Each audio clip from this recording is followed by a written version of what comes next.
এক মিনিটে দেখে নাও অ্যাকচুয়াল বিশেষ অধিকার সমীকরণ থেকে কি কি আসতে চলে তোমার মাধ্যমিক পরীক্ষায়। তোমাদের জন্য মোস্ট 3 ইম্পর্টেন্ট কোশ্চেন আসবেই এর মধ্যে থেকে। প্রথম কোশ্চেনটা যেখানে 1/a + b + x = 1/a + 1/b + 1/x, এখান থেকে তোমাকে জাস্ট এই ফর্মুলাটা কাজে লাগিয়ে এই x এর মানটা বের করতে হবে। এবং এটা কোন কোন সালে এসে 2017-তে এবং 2022-এ এইবারও আসার সম্ভাবনা আছে। সেকেন্ড যেটা ইম্পর্টেন্ট কোশ্চেন হলো সেটা হলো 1x/x + 1 + x + 1/x = 2/2 1/12। এটা এসে 9 এবং 14-তে, এটাও এবারের জন্য ইম্পর্টেন্ট।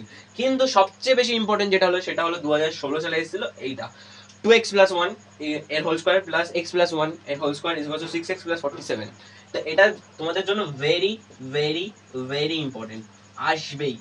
এইরকম ধরনের আরো কোশ্চেন জানতে আমাদের চ্যানেলটাকে সাবস্ক্রাইব করো এবং বন্ধুদের মধ্যে এই ভিডিওটাকে শেয়ার করো। তোমরা যত শেয়ার করবে আমরা তত মোটিভেট হবো তোমাদের জন্য এরকম ভিডিও আনতে। এবং এটার সলিউশন পেতে আমাকে কমেন্টে জানিয়ে দিও।